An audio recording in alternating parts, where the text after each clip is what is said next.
I moved the begonias over here because I figured that they'd be a little bit more protected. And it is working. Look at that. They're still here with my marigold, coleus, sun patience, and the chrysanthemums, and also the hot pepper, Jamaican pepper plant.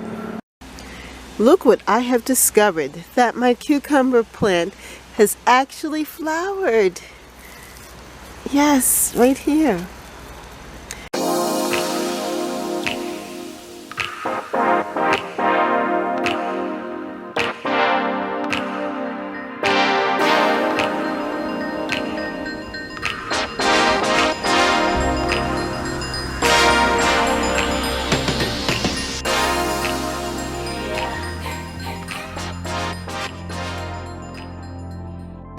Hello and welcome to Catherine's Garden.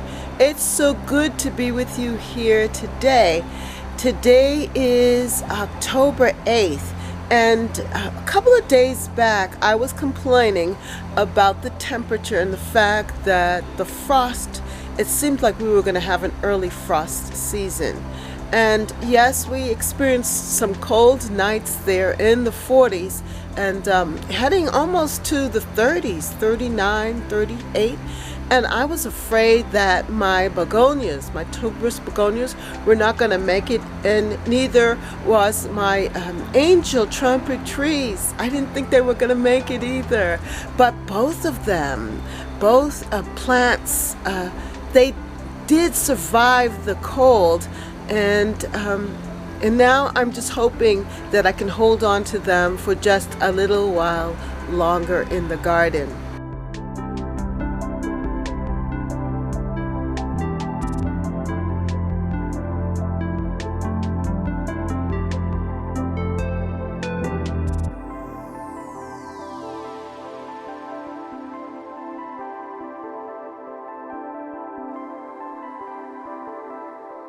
However, I want to show you something. I want to show you my okra.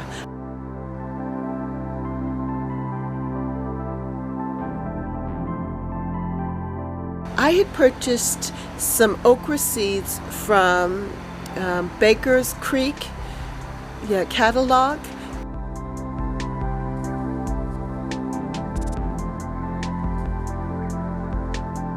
And the burgundy seed, and I got actually some flowers, some of the plants coming forth, and it's just really great to see this, because here in my northeast garden, zone 6, I didn't think I could plant okra, but now that I know that it's possible, I know I'm going to do better with it next year.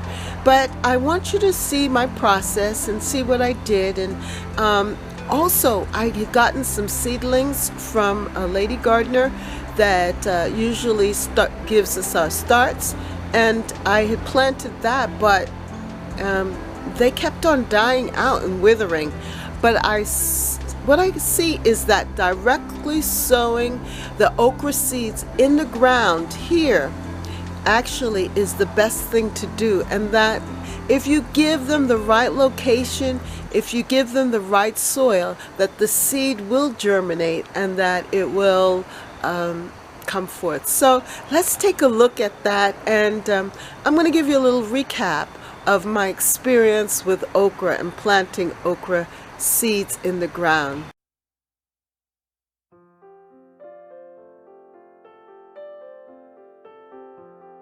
Well, I was fortunate to be able to get some seeds from Baker Creek Heirloom Seeds Catalog, our 22nd annual Pure Seed book. After discovering that my seeds or seedlings that I had purchased from my person who does the seed starts, it looks like this. It was like something like this, and I planted them in the ground, and the plants just withered away and died. So I'm so glad that I had my Baker Creek Heirloom Seeds catalog, because I really want to try growing okra here. And I ordered online from them after looking at this catalog. And it came in a couple of days ago, the seeds in the packet. And I also got some other seeds as well. Another okra. But this is the one that I'm going to be planting today. It says to soak them for the seeds for 24 hours. So that's what the seeds look like. My plan is to plant some direct sowing in the ground, by directly sowing them in the ground, and then also to put some in these containers using my potting mix from the Dollar Tree store, and just put it in there and then create the greenhouse effect. Let me show you. By putting it in this container, it's just my salad baby spinach container. Just put it in here and let it stay in the sun. I'm going to probably put it in the sun or a sunny area so that the seeds can germinate. And also put some in the ground and cover with some plastic like that, and see what we get. And then I'm going to put these in the ground too. We'll put them back in the little greenhouse that I have, plastic greenhouse. But they do look kind of spindly. Well, I'm going to try 3 different ways to grow these okra seeds and to get some okra plants. Alright, so let's get started. Now right now, even in Boston and here in June, the temperature at nights are like in the low 50s. And during the day, we've been getting like 70. I think today it may be 80 today, but it's still kind of cool. And it said that okra likes hot temperatures and dry temperatures, and we've been getting a lot of rain. So that could be why those seedlings didn't do well. So we're going to try and create some favorable conditions for these okra seeds and also for the seedlings that I have over there. So let me stop talking and get busy. All right, so hang out with me as we do some planting.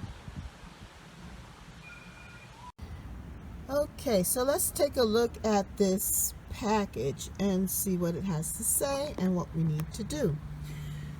It says okra, burgundy, Baker Creek heirloom seeds.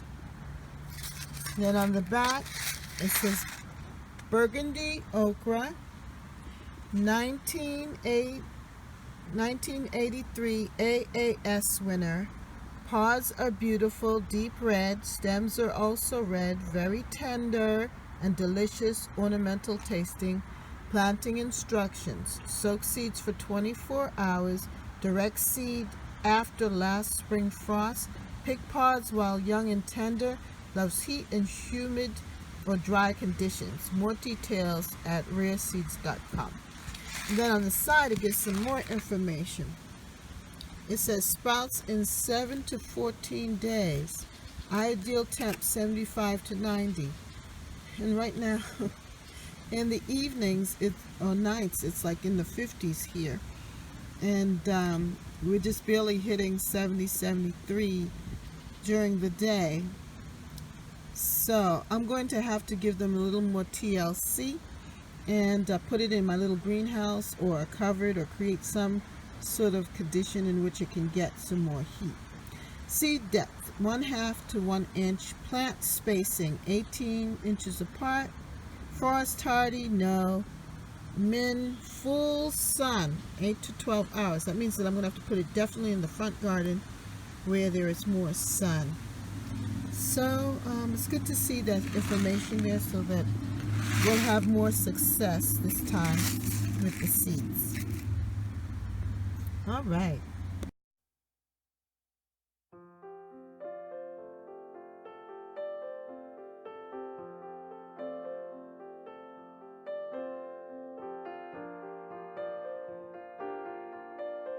So I have finished the process and they are here in this makeshift like greenhouse for them to get started. I think this works out so good. When I discovered that I could do this, just makes it easier with seed starting. But actually recycling these containers is the way to go. At one point I was just putting the dirt in the plastic container, the big container, and then dropping the seeds, but it makes it harder for transplanting. So this should make it much more easier. All right, so let's find a sunny spot for it. I just wanted to show you what I did with this okra. So I put the okra in a little container like I told you I would do to create a greenhouse effect. And also I planted the other ones over here too. You can see that. And then I planted one here. I put the ones that I seeded, the burgundy over here, and that's my watermelon plant. It's growing so well under cover that I had to get something bigger to keep it covered and getting the heat that it loves, but also keeping in the moisture. So that's that. But this is the front bed, the sunny bed, and I believe that the okra is going to do well here in this sunny bed. So far things are looking pretty good. I love how these violas are just shimmering in the sun. Oh, there's one last thing I want to show you also, and that is this peony, how it's opened up. If you didn't see it before, take a look at the peony.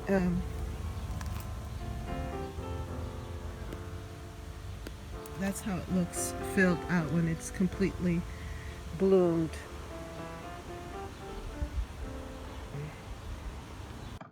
I will keep you informed as to how the seedlings are doing, and then we're going to plant them in the ground next to the others, and we're going to hope for the best. Hopefully we will have okra this year.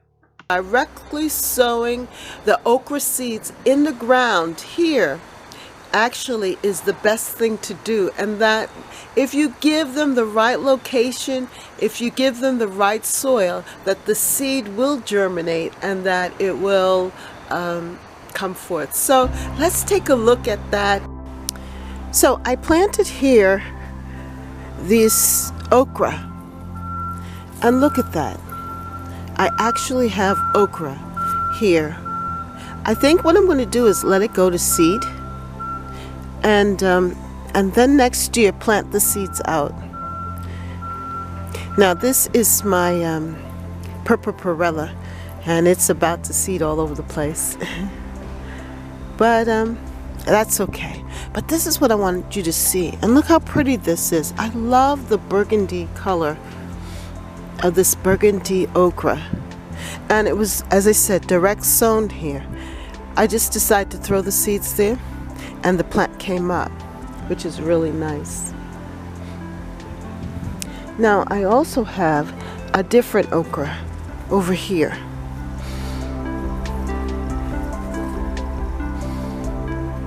And it's starting to come up here.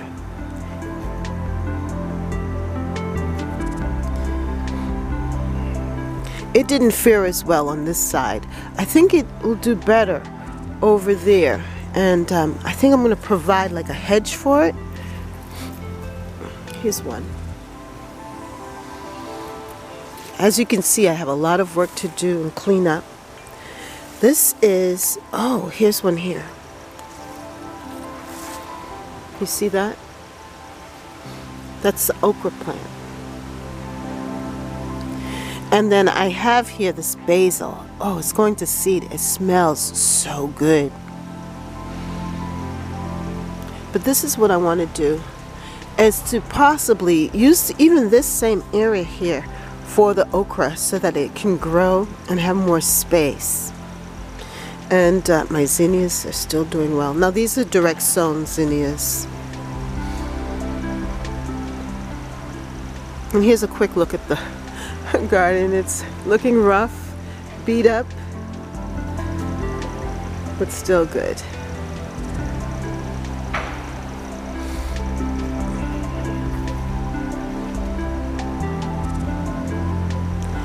As I said before, I thought that I would have a lot of dieback. I did with these. Look at the leaves and the colors of the leaves.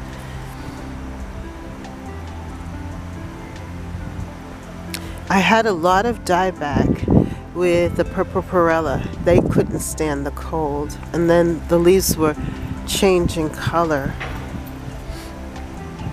But even still, their stems are so pretty. And then we have the hydrangea tree. Check these leaves out. Isn't that a rich color? That's why it was so hard for me to even think about pulling out this particular plant. And I don't know what it is, but you see all these seeds? But check out this color. I love this.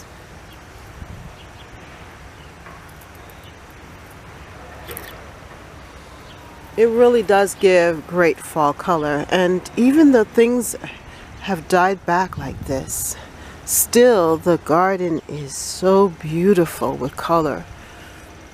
It's a different kind of color, and you just have to learn how to appreciate it.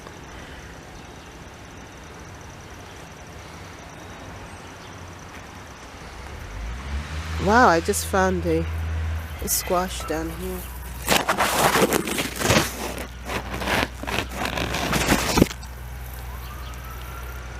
Now what I'm going to have to do is clean all of this out, and then I'm going to put my tulips in here. That's another project. Well, I did go out there and pick another watermelon, and here it is. Yeah, this is it. And I don't know what these markings are, but we're going to have to cut it open and see exactly what's going on with this watermelon. But see the end here? It's pretty much dried out, and it has a nice pung, don't you think?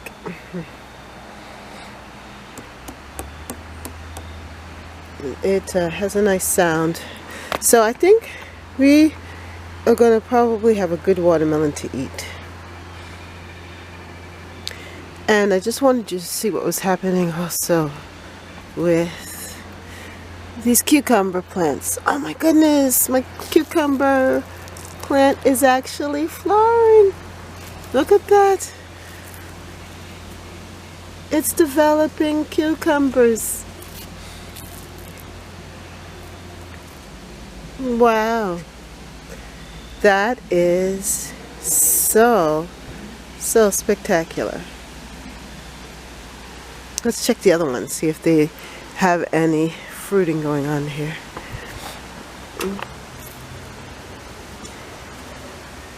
Not really. But that one, this one over here. Look at that. If you like this video, then like, share, and subscribe to Catherine's Garden as we continue to explore gardening and enjoy the process of learning from the garden, because the garden is a wonderful teacher. She teaches us things, and she just helps us to grow and to be more creative. What I really love about gardening is that one is able to see something in their mind and then to create it and make it come to pass. And I just love that, the creative flow of nature, and allowing me to participate in the process of this experience. And it fills me with a lot of joy. I hope it's filling you with joy too, and that you are feeling my joy. Yes, because I want to share this experience with you. I want us to journey together in gardening.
So come back again to Catherine's Garden.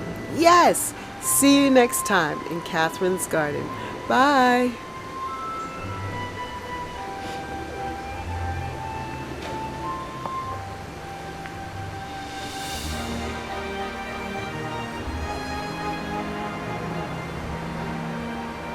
I moved the begonias over here because I figured that they'd be a little bit more protected. And it is working. Look at that. They're still here with my marigold, coleus, sun patience, and the chrysanthemums, and also the hot pepper, Jamaican pepper plant. Thank you for watching, and comment down below. Did you plant seeds this 2019 gardening season?